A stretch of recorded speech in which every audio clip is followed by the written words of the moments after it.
부분적인 순종은 순종이 아닙니다. 제목만 들어도 은혜가 되시죠? 아멘이시죠? 그래서 우리 선택적 순종하지 말고 부분적 순종하지 말고 우리가 다 순종할 수 있게 되기를 축복합니다. 어려운 문제 하나 드리도록 하겠습니다. 혹시 지난번 제가 수요 설교했던 설교 제목이 생각나시는 분 있으십니까?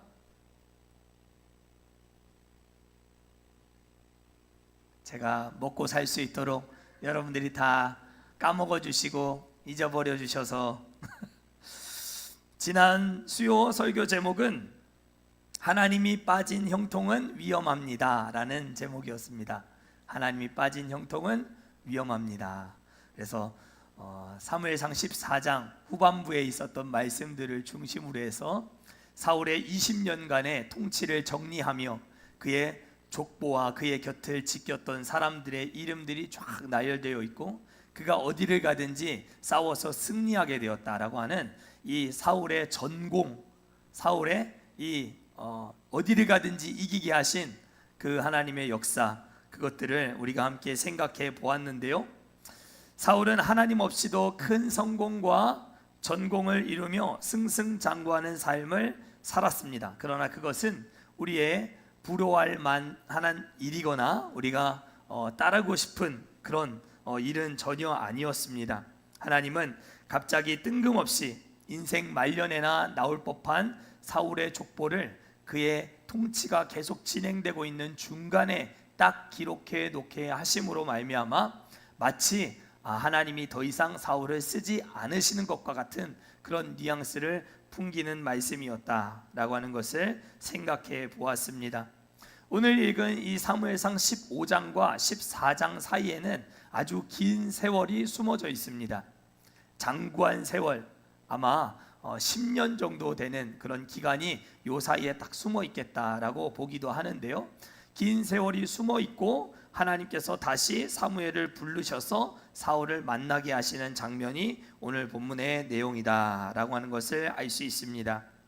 하나님은 블레셋 군대 앞에서 경솔하게 제사장만 할 수 있는 예배의 일을 사울이 사무엘을 기다리지 않고 스스로 자기 마음대로 제사를 집례함으로 말미암아 하나님이 너를 버렸다, 너의 나라가 길지 못할 것이다 라고 하는 평가를 받게 하셨죠. 그리고서 이제 한 10년의 세월이 또 지나고 하나님은 이 사울에게 이 잘못된 부분들, 실패했던 부분들, 하나님 앞에 범죄했던 부분들, 이 부분들을 만회할 수 있는 두 번째 기회를 주시는 장면이 오늘 우리가 읽은 15장의 내용입니다. 하나님은 노년의 사무엘을 다시 부르셔서 사울 왕에게 가서 아말렉 족속을 진멸하라 그렇게 명령하셨습니다. 하나님은 왜 아말렉을 진멸하라 하셨을까요? 아말렉 족속이 어떤 민족이죠? 아말렉 족속이 어떤 사람들인지를 우리는 좀 알 필요가 있습니다. 아말렉 족속은 이스라엘 조상 대대로 이스라엘의 대적이었던 그런 민족이었습니다. 특별히 출애굽 당시 출애굽기 17장을 보면 이 아말렉 족속이 이제 막 홍해를 건너서 광야에 진입해서 마실 물도 없고 이제 막 만나도 메추라기도 이제 먹기 시작하는 그때에 아직도 여전히 애굽의 향수가 남아 있어서 애굽으로 여차 싶으면 돌아가고 싶은 이 흔들리는 갈대와 같은 마음을 가지고 광야에 진입했을 그때에 저 뒤에 있는 아직 전열을 제대로 갖추지 못한 이 이스라엘 백성들 저 뒷꽁무니를 이 아말렉 족속이 쳐들어왔습니다. 그래서 게릴라 전처럼 전면전도 아니에요. 아주 비열한 방법으로 뒤에서 이스라엘 진영의 끝을 뒷꽁무니를 이렇게 쳤던 민족이 아말렉 족속이었어요. 얼마나 나쁜 사람들입니까? 그러니까 노예 근성에 절어 있었던 이스라엘 백성들은 당시 아말렉의 이 공격 앞에 굉장히 크게 당황하게 되었습니다. 출애굽기 17장 16절을 보면 그래서 이렇게 기록되어 있어요. 이르되 여호와께서 맹세하시기를 여호와가 아말렉과 더불어 대대로 싸우리라. 어떻게 싸우리라? 대대로 싸우리라. 계속 끝까지 싸우리라. 하나님이 그렇게 말씀하셨어요. 정말 힘들고 어려울 때 하나님의 백성들을 고립시키고 곤란하게 하고 어렵게 만들었던 이 아말렉 족속을 하나님이 참지 않으시고 이들은 반드시 내가 끝까지 싸운다. 하나님이 그렇게 말씀하신 족속이 바로 아말렉 족속입니다. 그리고 이 아말렉 족속을 처단할 수 있는 기회가 이제 하나님이 사울 왕에게 허락해 주신 거예요. 하나님은 대대로 싸우리라 했던 이 아말렉 족속과의 전투에 사울을 또 그의 백성들을 세우셔서 그의 백성 21만 명이나 되는 많은 사람들, 또 유다에 속한 10,000명 포함해서 도합 22만 명의 군대를 이끌고 아말렉 족속과 전투를 할 수 있도록 기회를 허락해 주셨습니다. 3절 말씀은 하나님이 사무엘을 통해서 사울에게 주신 명령입니다. 우리 3절 말씀을 다시 한번 읽도록 하겠습니다. 시작. 지금 가서 아말렉을 쳐서 그들의 모든 소유를 남기지 말고 진멸하되 남녀와 소아와 젖먹는 아이와 우양과 낙타와 나귀를 죽이라 하셨나이다 하니. 아멘. 자, 3절 말씀 여러분들이 잘 보시면 하나님께서 아말렉을 쳐서 그들의 모든 소유를 남기지 말고 뭐하되? 진멸하되. 오늘 본문에서 가장 중요한 단어입니다. 히브리어로 헤렘이라고 하는 이 진멸이라고 하는 단어를 본문에서 우리는 잘 이해를 해야 하는데요. 진멸하되 남녀와 소아와 어린아이죠. 어린이, 그리고 심지어 갓난아이, 젖먹는 아이까지 어떻게 하라?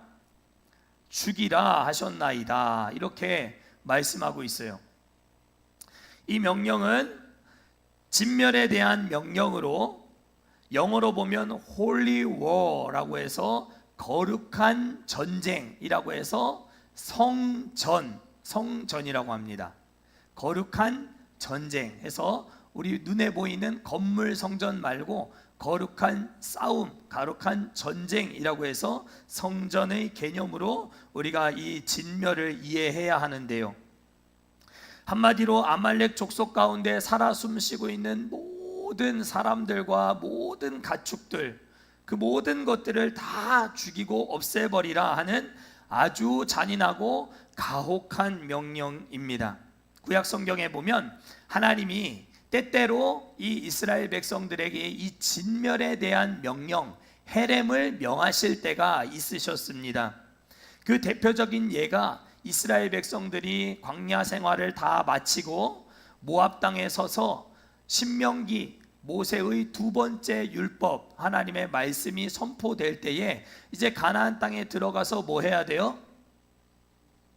정복 전쟁해야 되잖아요. 싸우러 들어가야 되잖아요. 그때에 하나님이 신명기에 보면 자주 이 헤렘을 말씀하셨어요.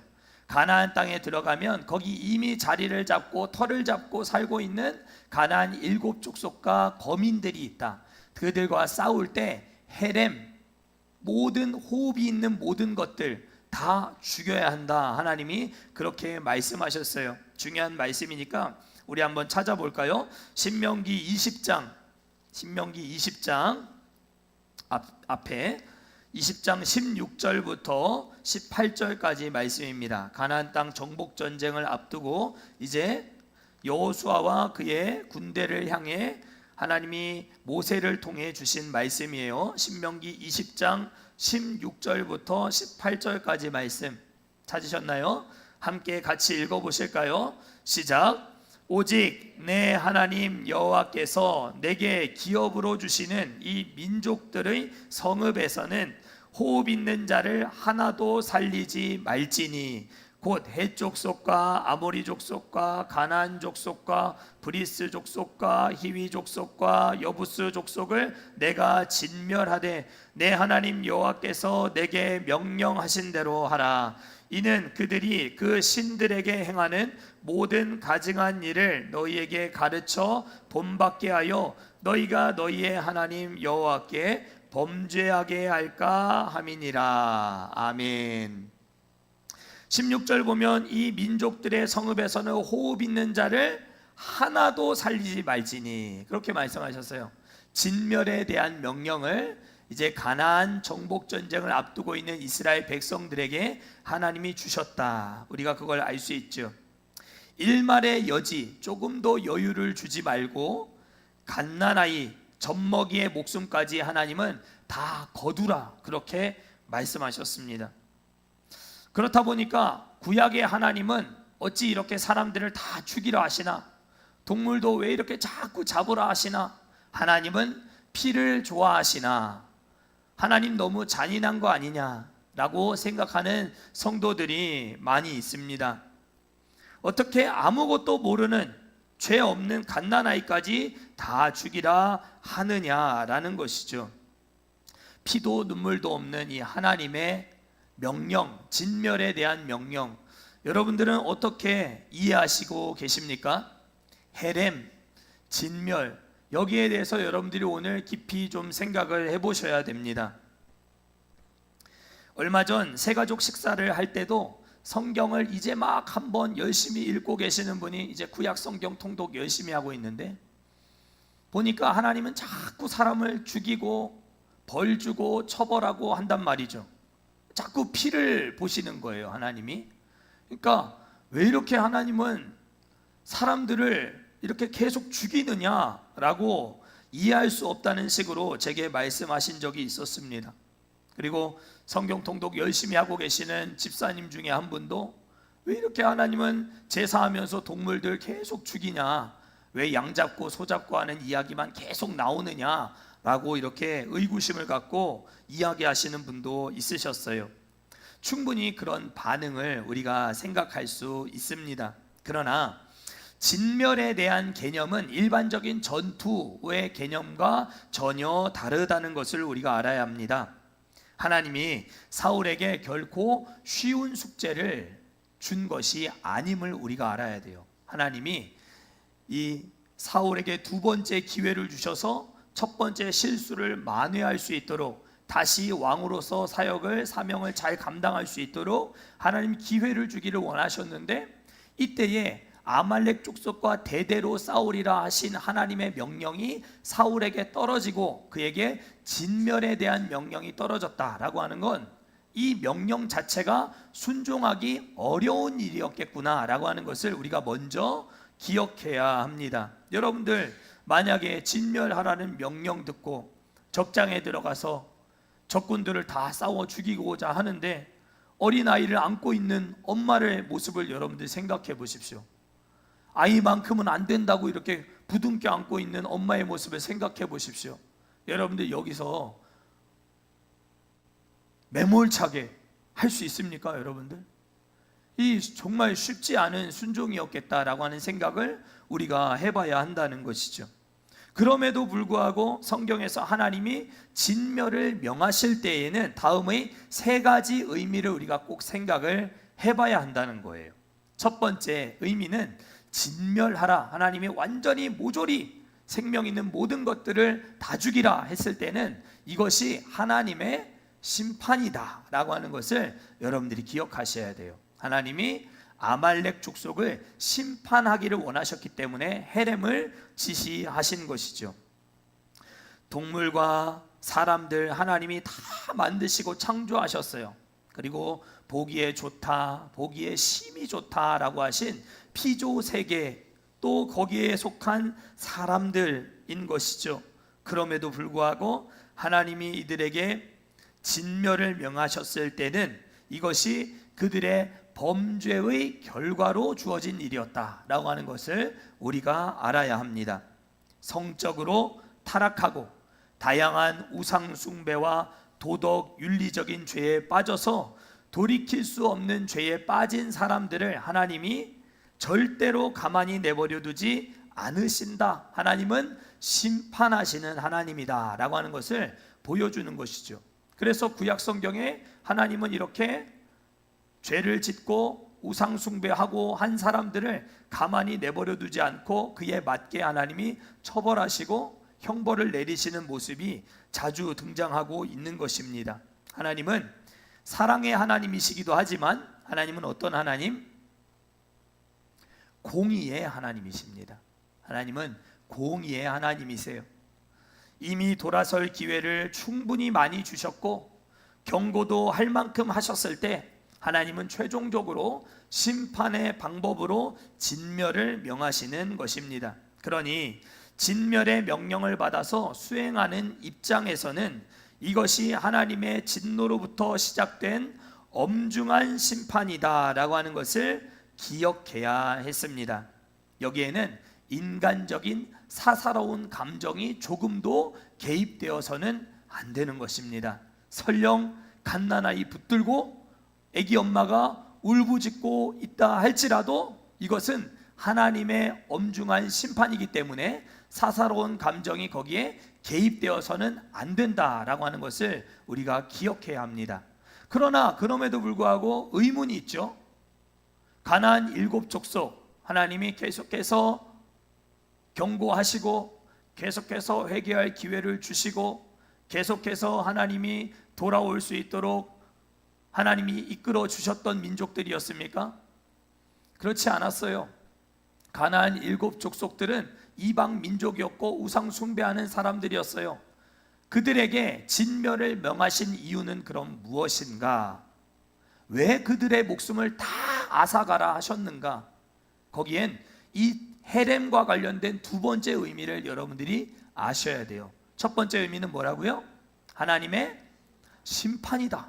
그냥 죽이는 게 아니라 이건 하나님의 진노로부터 시작된 일이다 라고 하는 걸 기억해야 하는 것이고, 두 번째, 가나안 7족속을 왜 진멸하라 하셨는가 하면 하나님께서는 이스라엘 공동체, 이제 가나안 땅에 들어가서 살게 될 하나님의 백성들이 그의 거룩성을 유지하고 보존할 수 있는 방법으로 가나안 7족속의 사람들을, 그의 모든 가축들을 다 제거하고 없애버리라 하셨다라고 하는 것이죠.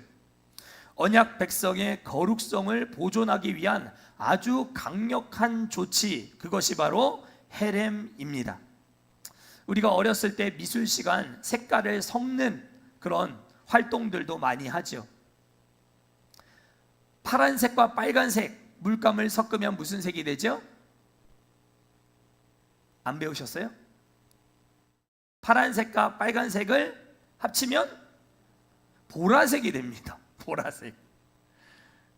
자, 노란색과 파란색을 섞으면, 그렇죠, 노란색과 파란색을 섞으면 초록색이 됩니다. 그리고 빨간색과 초록색을 섞으면 어떻게 될까요? 빨간색과 초록색을 섞으면, 네? 저도 잘 모르겠습니다. 노란색과 빨간색을 섞으면, 그렇죠, 주황색. 아, 잘하시네요.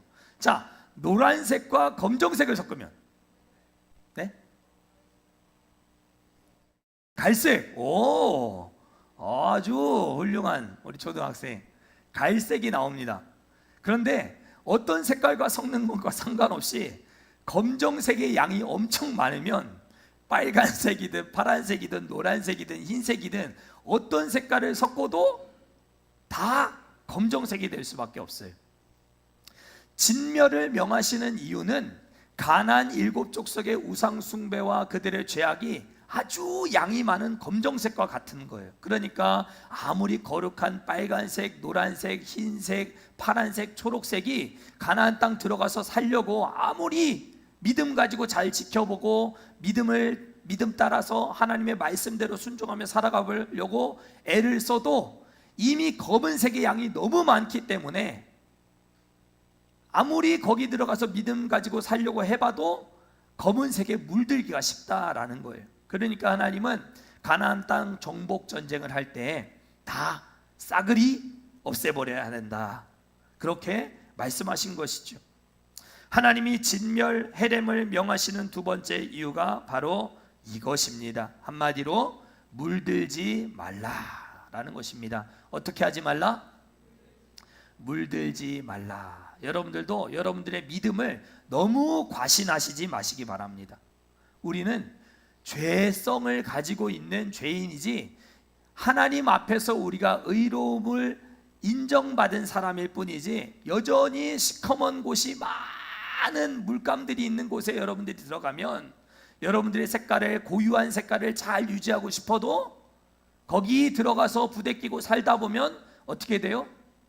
금방 물들고 금방 동요되고 금방 색깔이 섞여서 여러분들도 금방 시커먼색 되고 말아요. 하나님은 언약 백성의 거룩성을 유지하도록 하기 위해서라도 이 진멸의 선택을 할 수밖에 없는 거예요. 아무리 갓난 아이라 할지라도 이 우상 숭배의 영향이 그 아이가 자라면서 또 그들에게 영향을 받아서 죄를 짓게 될지도 모르기 때문에 우리가 아까 읽어보았지만 진멸하라는 이유가 신명기 20장 18절에 기록되어 있었죠. 이는 그들이 그 신들에게 행하는 모든 가증한 일을 너희에게 가르쳐 본받게 하여 너희가 너희의 하나님 여호와께 범죄하게 할까 함이니라. 아멘. 물들게 된다는 거예요. 여러분들 아무리 믿음 세게 가지고 있어도 괜히 술집에 어슬렁어슬렁거리면서 앉아가지고 술 먹는 거 구경하고 박수 쳐주고 그러고 있지 마시기를 축복합니다. 괜히 그럴 필요가 없어요. 아시겠죠? 괜히 검은 물감 많이 있는 데 가가지고 나는 믿음이 세다, 나는 괜찮다, 나는 흔들리지 않는다, 그렇게 과신하고 앉아 있을 필요가 전혀 없다는 거예요. 가증한 일을 여러분들이 배우게 될지도 모르기 때문에 하나님은 아예 완전히 싹을 잘라버려라, 그렇게 명하시는 것이죠. 그러니 하나님 입장에서는 그것이 무엇이든지 간에 아깝게 여기지 않고 모두 진멸하라, 그렇게 명령하시는 것입니다. 그러니까 하나님이 악한 사람이다, 이렇게만 여러분들이 생각해서는 절대 안 된다는 거예요. 헤렘이라고 하는 이것 때문에 십자군 전쟁이나 종교 전쟁이나 예수 그리스도의 이름으로 마녀 사냥을 행하는 그런 많은 일들이 있었거든요. 그거는 잘못 적용을 한 것입니다. 한때 우리 대한민국이 마약 청정국이라고 하는 수식어가 붙어 있었던 나라였습니다. 그런데 지금은 어떻습니까? 그런 수식어를 붙일 수 없을 정도로 마약이 너무 가까이 들어왔습니다. 그 어떤 마약도 발을 붙일 수 없었던 대한민국도 이제 그런 마약 청정국이라고 하는 말을 함부로 할 수 없는 지경에 이르고 말았어요. 얼마나 저기 미국 서부나 중남미, 태국 이런 데 가보면 얼마나 마약에 취해 있는, 거의 좀비와 같이 거리를 활보하고 다니는 많은 사람들이 있는 걸 여러분들이 보면 아실 것입니다.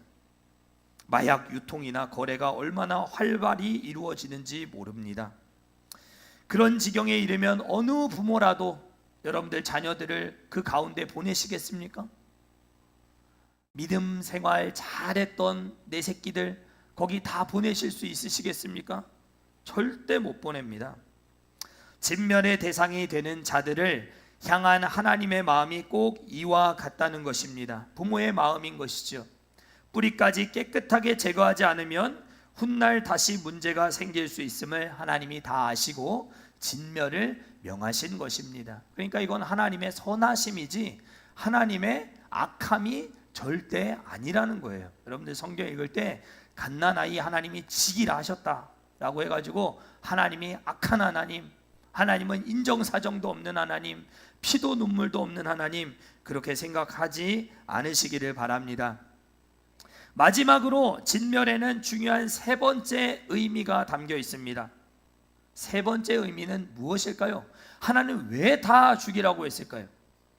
하나님의 심판, 또 죄악에 물들지 않고 거룩성을 유지해 나갈 수 있도록 하나님이 이 진멸 헤렘을 명하셨다라고 하는데, 여기 첫 번째, 두 번째 명령에는 이 사울이 다 순종해서 아말렉을 실제로 다 쳤고 최선을 다해서 진멸을 할 수 있도록 했습니다. 그런데도 불구하고 이 세 번째 의미에서 이 사울은 실패하고 말았어요. 하나님이 헤렘을 명하신 것, 이것은 바로 단순히 생명을 없애버리는 것이 아니라 그 생명이 하나님 앞에 다 바쳐져서 하나님 앞에 하나님의 것으로 희생 제사의 의미를 갖고 있기 때문에 헤렘이 중요한 것입니다. 이런 관점에서 보면 헤렘은 단순히 생명을 없애고 죽이는 것이 아니라 하나님의 것을 하나님 앞에 온전히 돌려드리는 것이죠. 하나님께 바쳐지는 제물이 되는 것, 그것이 헤렘의 세 번째 마지막 의미입니다. 그래서 사람이 임으로 이 진멸의 대상을 선별할 수 없어요. 하나님이 다 정해 놓으셨기 때문에, 그와 동시에 이것은 다 하나님의 것이기 때문에 하나님의 것이 된 것들을, 진멸의 대상을 사람의 눈이 보기에 이건 좋아 보이고 이건 안 좋아 보여서 구분해내는 일 자체가 잘못된 것이라는 것이죠. 사울은 하나님이 아말렉 족속의 진멸을 명하실 때 다음에 이 세 가지 의미를 잘 생각했어야 했습니다. 이것은 아말렉 족속의 범죄함에 대한 하나님의 심판일 것이라고 생각한 것까지는 좋았습니다. 그리고 자기 백성의 거룩함을 보존하고 유지하기 위한 조치이다 라고 하는 것도 사울이 다 잘 이해했어요. 그러나 마지막 이 세 번째 의미에서 이 아말렉 족속을 다 쳐서 멸하는 것이 하나님 앞에 희생제사의 개념이 된다라고 하는 것을 사울은 알지 못했던 것이죠. 그래서 그는 진멸에 앞서 자기가 생각했을 때에 우리 이스라엘 백성들에게 선대해 주었던, 우리 이스라엘 백성들에게 잘해 주었던 겐 사람들에게 내가 이제 아말렉 족속을 치러 들어갈 거니까 공격에 대한 사실을 겐 사람들에게 미리 알려주는 내용이 기록되어 있는 거예요. 6절입니다. 6절. 사울이 겐 사람에게 이르되 아말렉 사람 중에서 어떡하라? 떠나가라. 아말렉 사람들을 내가 이제 족속들을 진멸할 거니까 그 가운데 살고 있는 이 겐 사람, 너희는 우리 이스라엘에게 좋은 역할을 해줬던 사람들이니, 선대했던 사람들이니 너희는 먼저 떠나가라. 진멸을 시작할 것이다 라고 하는 것을 이제 이야기한 것입니다. 이거 하나님이 명령하신 일이에요? 안 한 일이에요? 하나님이 이런 얘기 하신 적이 없으세요. 그런데 사울은 자기가 생각했을 때에 겐 사람을 도피시켜주는 일에 자기 나름대로, 자기 눈에 보기에 자기의 생각과 경험 속에 이 사람들은 살려줘야 한다라고 생각하고 판단을 했던 것이죠. 그리고 8절 보면 아말렉 사람을 치고 아말렉 사람의 왕 누구를? 아각을 사로잡고, 이렇게 되어 있어요. 아각을 사로잡았다. 아말렉 사람들의 왕의 목숨을 딱 움켜쥐었으니 사울의 입장에서 얼마나 기분이 좋았겠습니까? 민수기 24장 7절 말씀을 보면 이스라엘 왕이 아각의 높은 곳을 점하게 될 것이다 라고 하는 말씀이 기록되어 있어요. 물론 거짓 선지자 발람의 예언 속에 기록되어 있는 내용이긴 하지만 이스라엘의 왕이 아각 위에 올라서게 될 것이다 라고 하는 내용이 예언의 말씀으로 기록되어 있거든요. 그러니까 이스라엘의 왕 가운데는 누구나 이 아각의 목숨을 움켜잡는 사람이 예언의 성취가 되는 거예요. 그 사실을 알고 있다고 한다면 아각의 생명을 다 움켜잡았을 때 이 사울의 기분이 어땠겠습니까?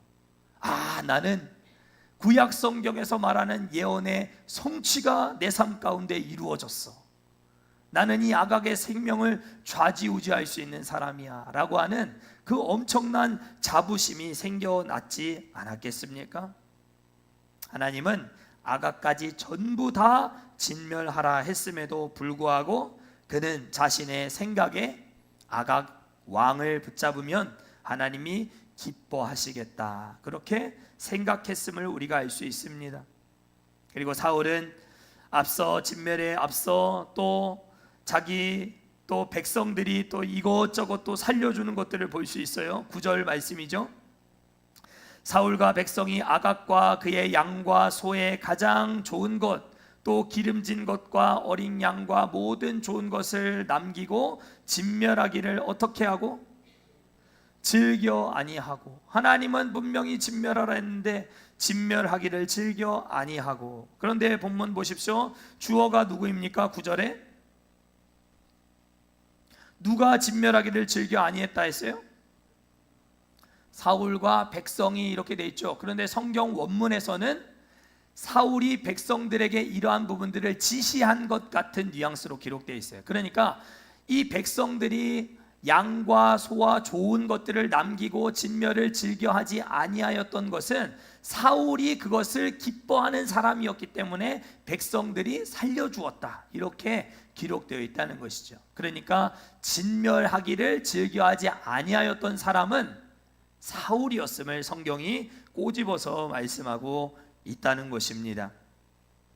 악의 씨를 깨끗하게 진멸하여 하나님의 것으로 바쳐야 함에도 불구하고 하나님의 것이 된 이들을 희생 제물이 된 이 아말렉 족속을 자기 임의대로 취하고 하나님의 것을 도둑질한 것이죠.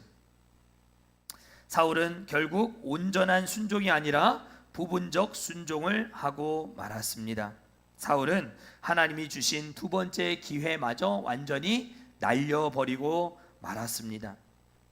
하나님은 사울에게 기회를 주심을 후회하셨다라고 이어지는 11절에서 기록되어 있습니다. 하나님의 은사와 부르심에는 후회하심이 있다 없다?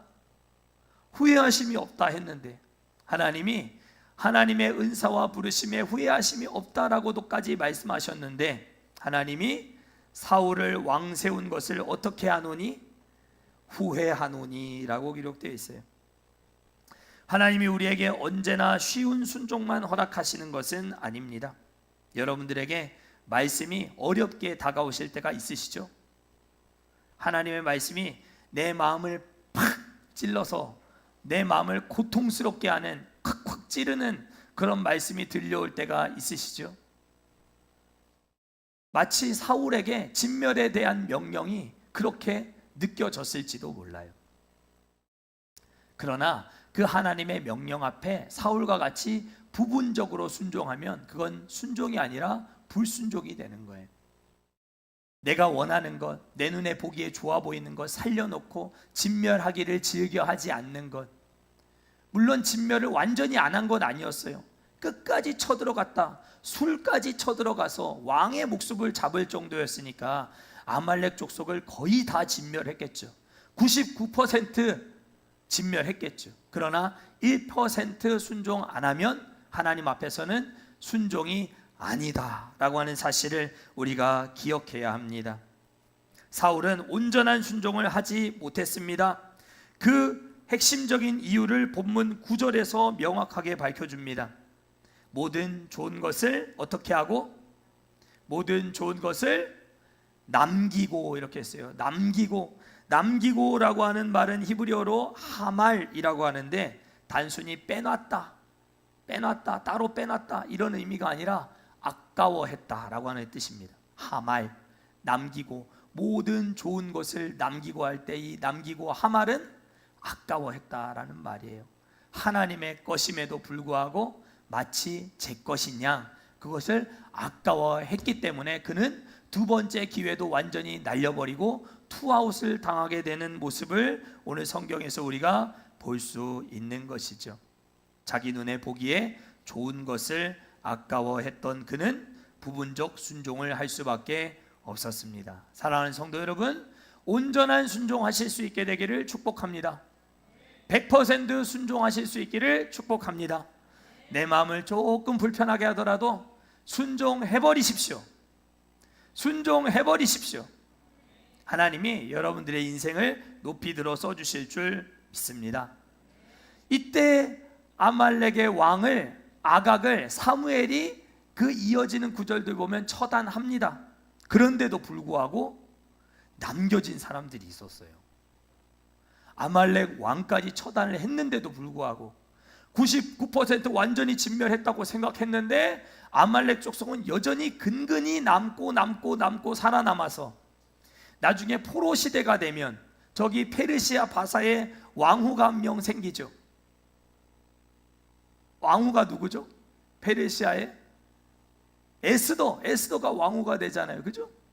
에스더가 왕후가 됐을 때 이 에스더와 모르드게를 괴롭혔던 하만이라고 하는 사람 여러분들 기억하실 것입니다. 이 하만이라고 하는 사람이 아말렉 족속이에요. 살아 남아서 페르시아까지 가서 포로된 백성들을 괴롭혔던 사람, 하나님이 대대로 싸우겠다 말씀하신, 갓난아이의 목숨까지 끊어놓으라고 하신 그 이유를 여러분들 아시겠지요. 사울의 실패가 이러한 이스라엘 유대 공동체 전체의 생명을 뒤흔드는 위태로운 상황으로 몰고 가게 만들었던 하만이라고 하는 사람이 등장하게 되는 결과를 낳게 되었음을 여러분들 기억하시기 바랍니다. 오늘은 여러분들 1% 내가 불순종하고 있는 부분, 하나님의 말씀이 여전히 늘 우리의 귀 가운데 들려오고 선포되고 있지만 요것만큼은 안 된다. 저도 그런 게 있지요. 저는 머리 스타일, 하나님 저는 이 머리 스타일만큼은 안 됩니다. 요거 바꾸는 건 안 됩니다. 여러분들도 분명히 뭔가 있으실 거예요. 그죠?